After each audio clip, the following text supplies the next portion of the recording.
There you are. There we are. Hi, Dr. Lori. How are you doing? Good. How are you doing? Good. I'm Dr. Rock. We are physicians at Mora Medical. Mora is a lifestyle medical group where we help you make changes to your lifestyle habits and your behaviors and live your best life. And you can find us at mora.com. And this is our weekly live stream. So we're here every Wednesday, 11 a.m. Pacific, 2 p.m. Eastern. We answer your lifestyle related questions. We're both plant-based doctors, and we usually bring a topic to talk about. And before we get into that, Dr. Lori, how are you doing today? I'm good, thank you. If I'm looking down, it's because I'm sharing our live stream to other Facebook, my page, and others. So please feel free to do the same, folks. That's right. Share it, and but yes, it's Hump Day, so halfway there. That's right. Remembering your kids, Hump Yeah, Day. that's right.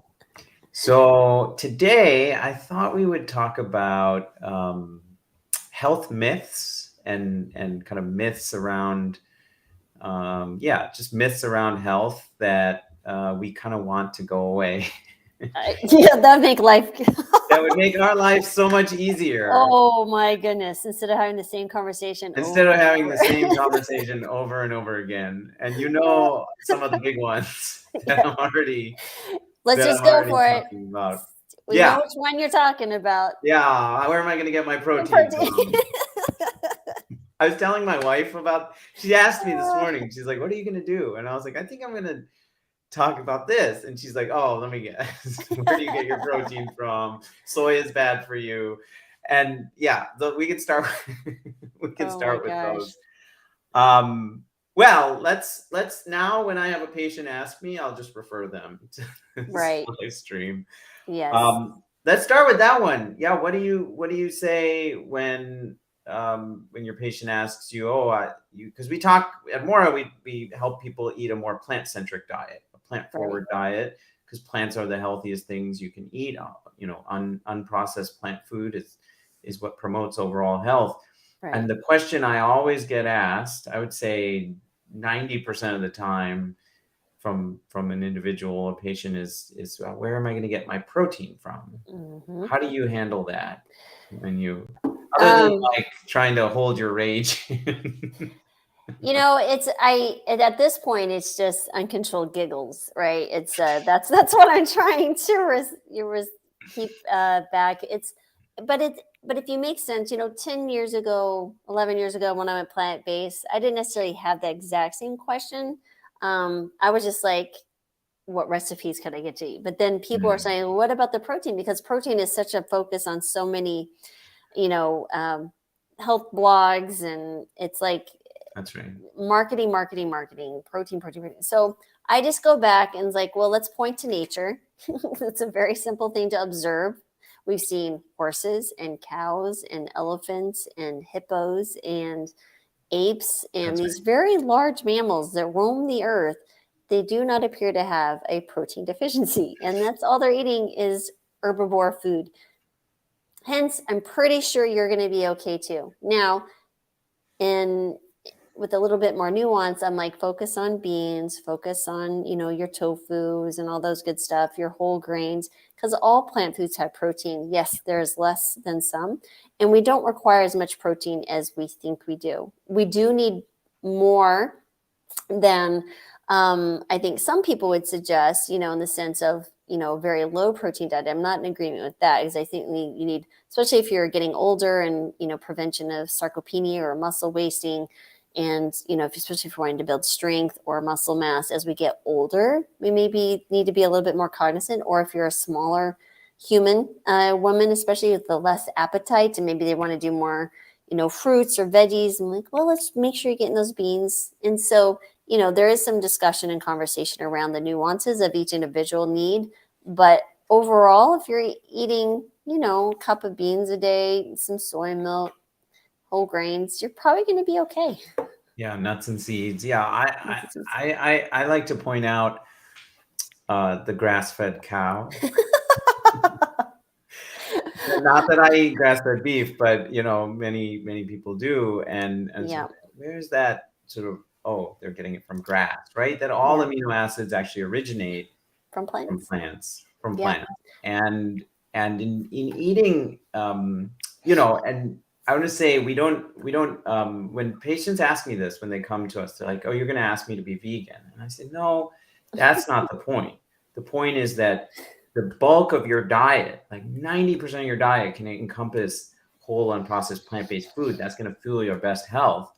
And so you may decide to incorporate some animal protein in your diet, but animal protein is the middleman, right? You're getting nutrition through the middleman of an animal that's taking in a lot of other things, has industrial toxins and pesticides and animal viruses and things that, quite frankly, aren't good for our overall health. You may choose to incorporate some because of a variety of reasons, and it makes the whole diet more sustainable.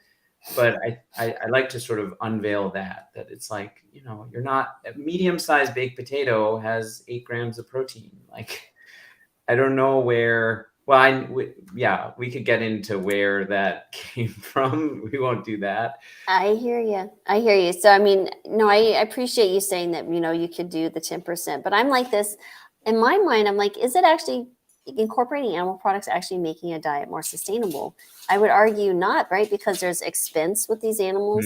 There's a climate expense, even if you're not a vegan for ethical reasons, but if you think about it, the animal suffering, and the chemical responses and hormonal responses at the time of death, apparently there is some evidence that can be transferred in the food. But, also it's just expensive, right? So eggs and milk and meat are not cheap. So I would say from the dollar fiscal standpoint, a more sustainable diet is a plant-based rich diet. Yeah. I think I meant sustainability in the sense, like, some people mentally Society. aren't Yeah. ready to make that shift. Like, Yeah. mentally, like, meat is the center of their plate for their whole life, or they Yeah. go, their family, everyone is just used to having that. Yeah. So we emphasize, like, incorporate more plants, figure out ways to incorporate plants that you really love and enjoy. I don't know how many times I've now seen, well, this happened to me, but I've seen in so many patients, their goal is maybe 80%, 90%, and they get there and they're like, whoa, I feel so good.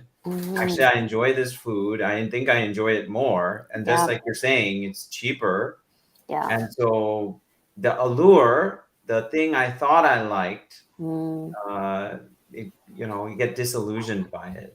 So They literally ate themselves out of eating meat, is what you're saying. They eat plants. But the other thing that you mentioned, the middle man, I like to tell people you're just removing the middle cow, right? So you're going to eat. You're removing this filter that makes it much more unhealthy.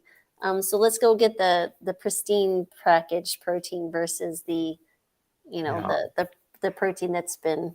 That's right. My protein, I would much rather my protein not be wrapped up in saturated fat and cholesterol. Yeah, and all the suffering that comes with that. But yeah. Okay. So I alluded to the second myth, which is that soy is dangerous. Oh my goodness. or it's bad for us, or it's man boobs. You're gonna get man boobs. It's going to give men breasts, or it's going to lower our testosterone, so you've probably heard all of these many times. Yes. What's your sort of initial? There's no science pointing to whole soy products, even tofu tempeh, being detrimental to your health. If anything, it's just the opposite. So if you look at those who consume the most are in a regular setting, the daily eating, not just eating soy. I'm sure there's at some point that taking too much of any food, even water alone, can be less healthy. But there's decreased risk of breast cancer. There's increased survivability if you were diagnosed with breast cancer. It helps, alleviate menopausal symptoms. These are phytoestrogens. They actually compete with your native estrogen. It's not that they're going to be poking your estrogen receptors and are not going to go and make they're not going to make you estrogen rich to the point that men start growing breasts. That's not how it works in the body. and someone who says that doesn't understand the physiology Yes, of biochemistry. So yes, whoever you're seeing that or saying that, it's like, can you describe this on a physiological level, how that is possible? That'll stop the conversation, and then you can go on their way. So yeah, there's that. I think it's coming from the name, like the term Phytoestrogen. phytoestrogen, plant Yeah. estrogen. And Sure. that's the point. It's a plant estrogen. It doesn't have the same effect in our body as an animal estrogen. You know where we get a lot of people get a lot of animal estrogen, actual estrogen in their diet? Milk. Milk, yeah, dairy, meat, animal products, right? They're coming from Right. milk is coming from a lactating cow who, guess what, is producing a lot of estrogen. So, and then Yep. when you have cheese, it's just concentrated. So, Yeah. yeah, I like to point that out. I also like there's a lot of chemicals in plastics that are what we call estrogen mimickers. So they actually they work like estrogen on steroids, literally. Yeah. Like they find our estrogen receptors and keep activating it. So soy, it turns out, is actually the phytoestrogens are protective of that because, like you said, they competitively bind and then they don't activate those receptors. So Or that's why. weakly, or it's very weak. So instead of the strong response that you would get from your own estrogen, native estrogen, it'd be a very weak That's right. response. So you're actually decreasing the estrogen exposure by consuming soy products. That's right. That's right. And there's different beta and alpha estrogen receptors, and why it's helpful for like fatty liver and bone health, and soy helps with that as well. So many benefits to soy. I consume soy daily, 2 or 3 servings, and it's been 11 years now. Oh, I and probably have 2 or 3 servings too. Yeah, I yeah. have a cup, at least a cup of, sometimes a cup and a half of soy milk, and then many days I have tofu or tempeh or Oh yeah, edamame. I had a delicious tempeh sandwich yesterday. So you take tempeh, and you put Mm. some avocado and some lettuce and some sliced tomato on some toast. It was so good. But yeah, Mm. it was very Mm. good. I love that. So I just want to remind our viewers, if you're watching live, if you're watching recorded, thank you for watching. Please feel free to share this too. We're Mora Medical. We're a lifestyle medicine medical group, and we are in several states now. We're in California, Texas, Florida. We see patients in New York, Ohio, Colorado. That's right. And that list is continuing to grow. So you can visit us at mora.com, Mora.com. We also have an offering for everyone, a masterclass that can help you lose weight by making sustainable lifestyle changes. Yeah. And I'm going to put the link right here in our chat. And it's created by our amazing medical team, and really it comes out of a response to patients and what they're saying that they needed, and it's done really well. We've had some amazing, incredible feedback, actually. So it's such a delight to see. But if you have any questions and you're on Facebook, please go to the Mora Medical page, like us, and then comment if you have any questions. And on the Facebook feed, we're happy to answer any questions that you may have. Yeah. All right. So today we're talking about health myths that we kind of wish would go away. One, I don't know if it's a myth per se. Some people are certainly sense. Some people have. I'm talking about gluten. Some people are allergic to gluten, or celiac disease is certainly a true allergy to gluten. Celiac disease is incredibly rare, and then there's on that spectrum maybe gluten insensitivity, which is harder to prove. But the myth I wanted to talk about was that if it's gluten free, it means it's healthy. Just like if it's vegan or plant-based, it's healthy. No. That's right. That's right. So we need to talk a little bit about gluten and gluten sensitivity and why most people probably don't need to worry about that. Yeah, I think the incidence is only like 1 in 110 or 130, if I remember right, from the last statistics. I don't know if it's been updated since I last read it. But there are some cases, like you said, that have celiac disease that absolutely should avoid gluten. But again, some people just jump on this, oh, I need to go gluten-free without any testing proving that they need to avoid it, or two, they're just looking for answers, right? They're grasping for answers, and this might be one of them.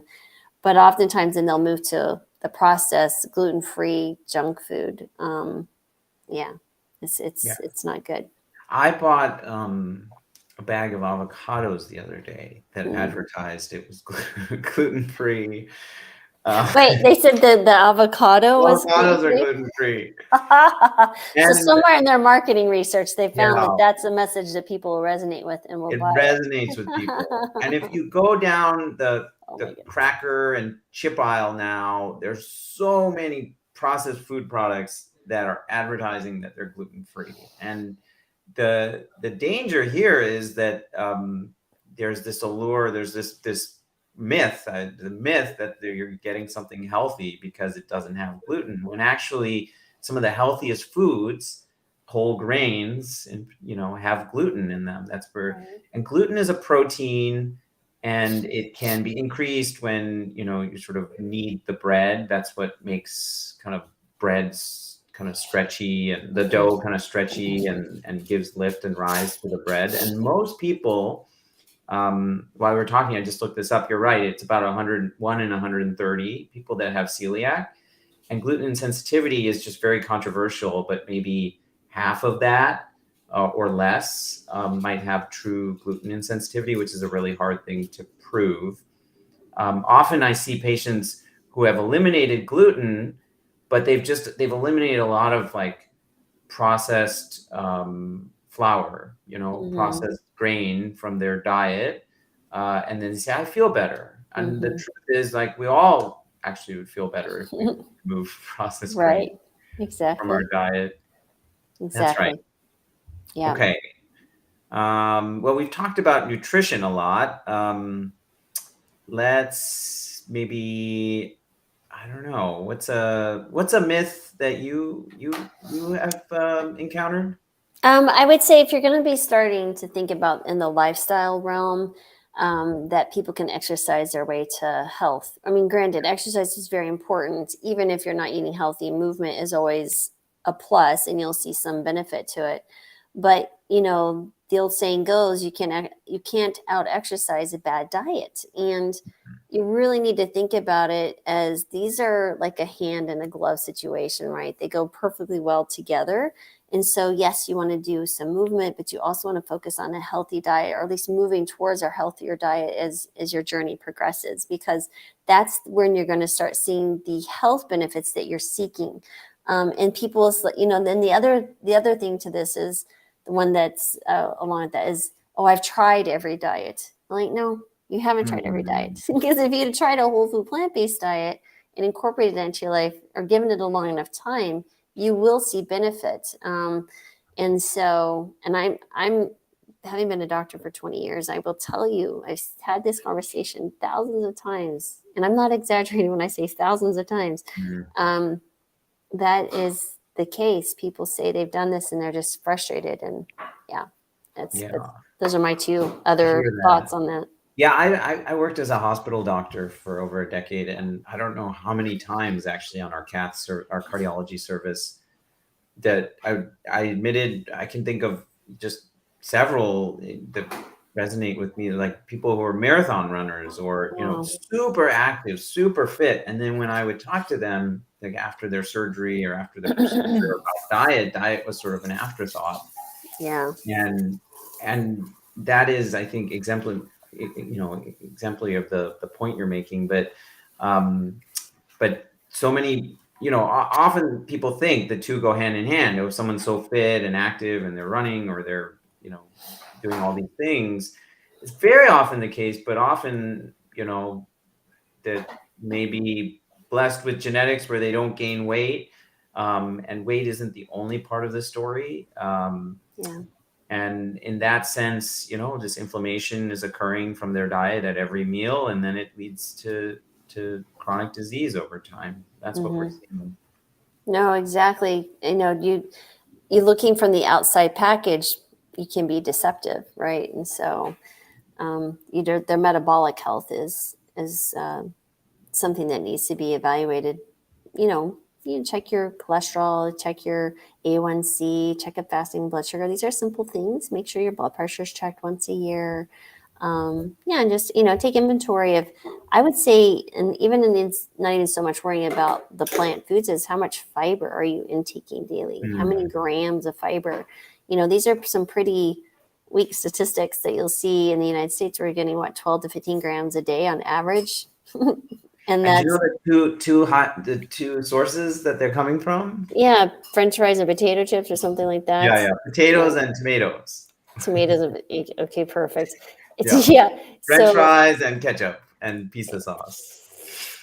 unbelievable. That's But if you can go ahead and think about that and just take inventory, it's like, okay, I'm going to increase my fiber today. Well, the only way to do that is by increasing. Well, you could take some Metamucil or something or psyllium husk, but outside of that supplement, is just increasing your plant food increasing your plant consumption. food. Mm-hmm. Yeah, eating whole grains, eating beans. That's right. Yeah. One myth I wanted to ask you about is about microwaving. Microwaves are unhealthy and they might destroy nutrients, or the radiation might be harmful for us. Is that something you've heard? Or Yeah, I definitely have heard that from, if I'm remembering right. I mean, I use the microwaves fairly often, especially if you think you're busy. I remember when I was 8 and we got our first microwave. I mean, I remember yeah, that, like, wow. yeah, But I think actually Dr. Greger did some videos on the microwave, if I remember right. And their conclusion from research was that it was not harmful. Now, it can, depending on how long and what you're cooking, maybe the nutritional value might be different than other cooking methods. But as far as, overall harm to you, I think that was negated. I would have to look back and see. microwave radiation is like on the spectrum of The Earth's radiation, Earth radon. radiation, visible light. Exactly. Yeah. It's not harmful radiation. That's one. And actually, yeah, I think you're right. Michael Greger did do what he concluded, which I was surprised by, is that microwaving is one of the best methods for retaining nutrients because there's shorter cooking times. So if you boil something, for example, you're losing a lot of the nutrients in the water, versus if you microwave it, microwave radiation, the way it works is it causes the water in the food to boil, but everything is sort of retained within the thing that you're cooking. Unless it explodes. We've all been there. Yeah, or unless your child puts something metal in. Oh, then it catches fire. So then That's right. that's a whole other situation. Yeah, you gotta have microwave safety 101. All right, good. What about this myth that I have to take a multivitamin? No. So that's interesting question, right? So now I'm just going to back up just a little bit. Now, as a whole food plant-based eater, you really should take a B12 supplement. That would be the one supplement I would say that's a non-negotiable. And it really will depend on how well you absorb. Are you consuming any fortified foods? Are you taking medications that affect the absorption as well? And so what I found is that most people need around 500 micrograms daily, and for good measure. And then if there's any other genetic factors, or as we get older, sometimes you need even a little bit more. But blood work can test that. So you just do a B12, methylmalonic acid, homocysteine. Those would be some good indicators of your overall B12 status. Okay, now back to just the multivitamin. And please don't hang up. Siri is talking to me. So what I would suggest would be, no, let's look at the multivitamin, because a lot of times they have stuff in there that they're telling us that we shouldn't be consuming as a supplement, like vitamin A, vitamin E. You can do too much, right? So somebody like, oh, the more you take, the better. No, not necessarily, because those are fat-soluble vitamins. They can actually lead to increased risk for other things.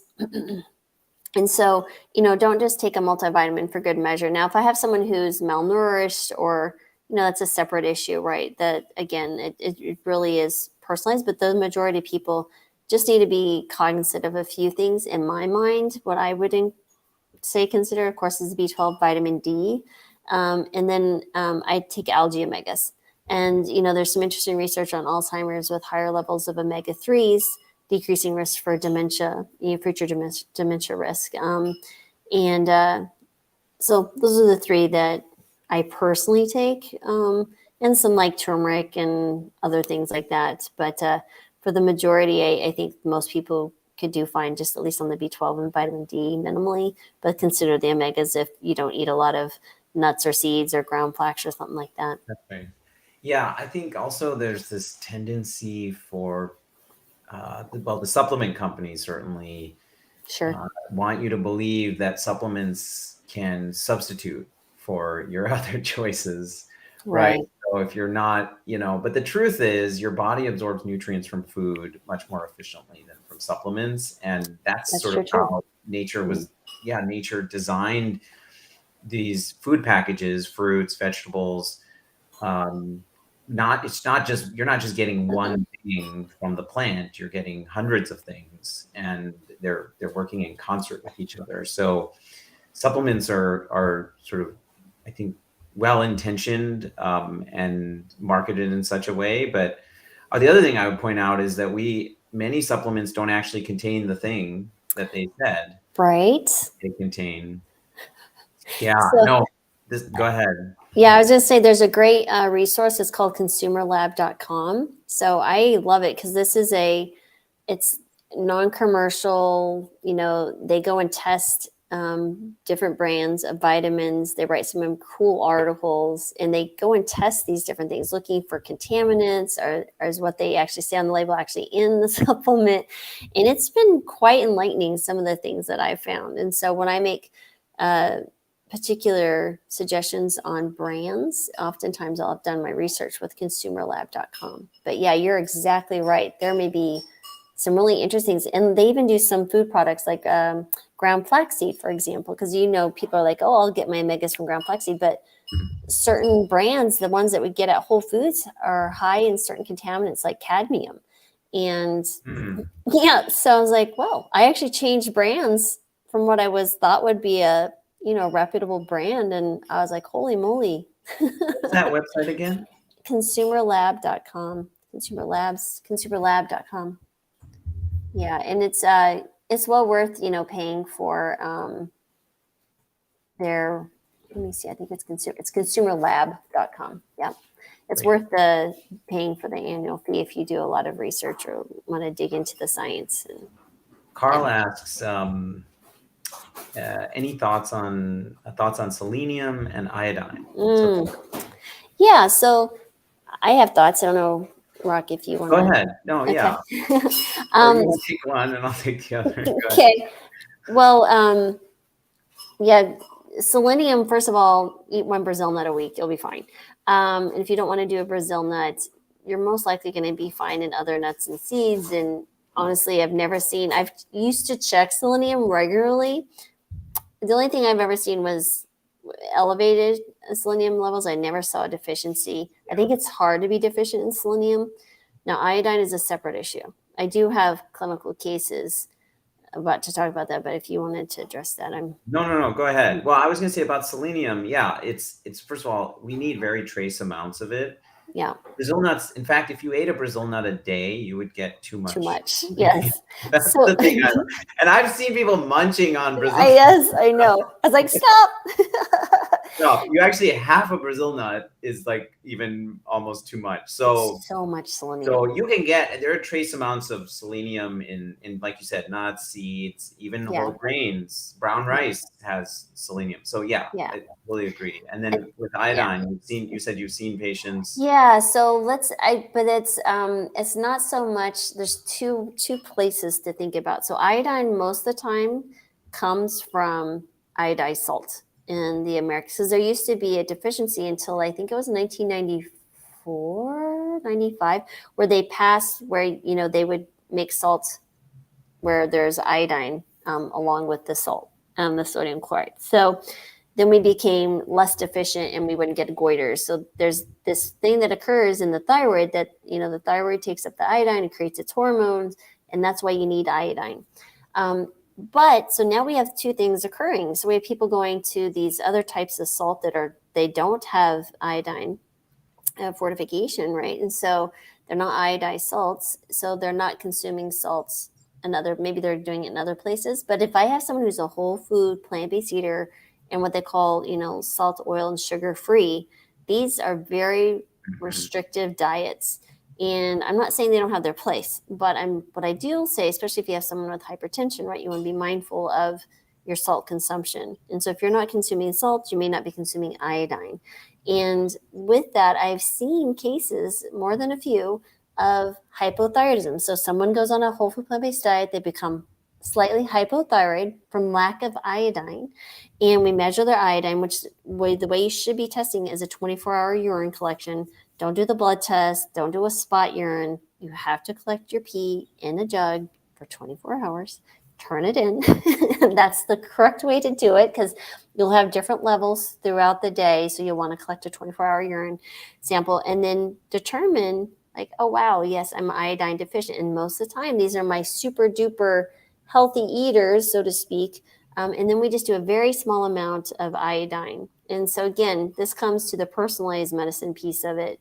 Do you actually need it? But if you're consuming iodized salt, and that's what I prefer to do, I don't have hypertension issues, you just need like half a teaspoon a day of iodized salt, and that would give you the 150 micrograms that's suggested on the RDA.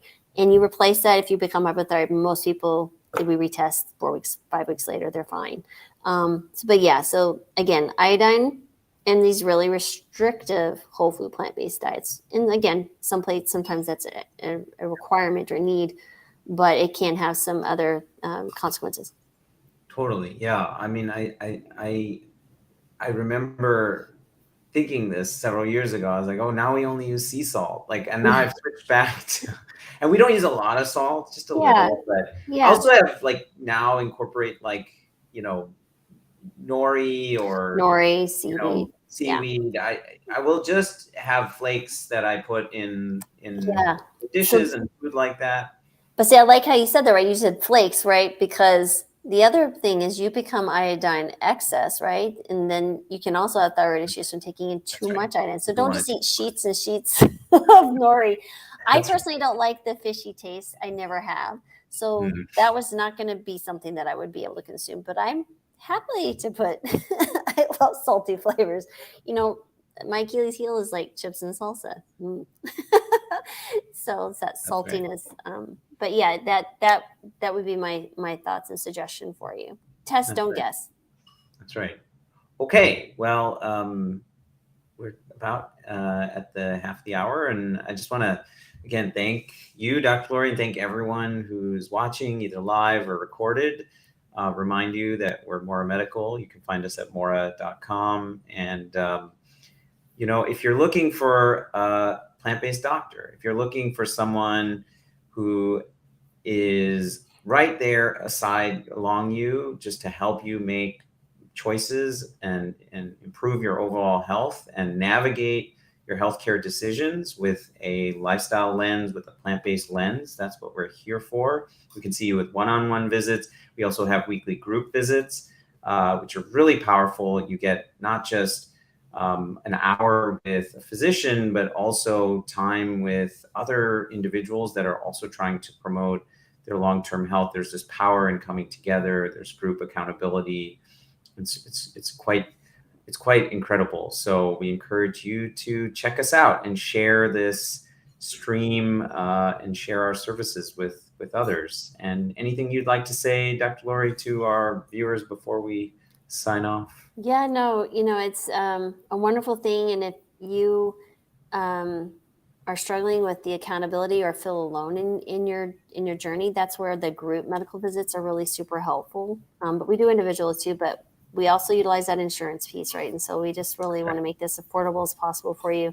And that includes Medicaid, Medicare, commercial payers, and we also have a cash option as well. But we prefer that we can utilize what you're already paying for, and that's the way it should be.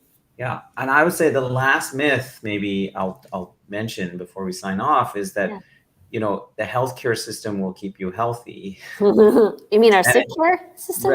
Right. It's really, it's a system that emphasizes disease and looking for disease and then managing disease and illness. Right. And Mora is in that way a true healthcare company. You know, we're really emphasizing your overall health and not just absence of disease, right? It's what are you going to do with that good health? You know, you have good health, you have more energy. What are you going to do with that? You know, and so how do we promote not just absence of disease, but your well-being, and so that you can live the life that you want to live. So check us out at mora.com. And Beautifully thank you said. all. All right. Have a great day, everyone. Have a great week ahead, and we'll see you back here next week.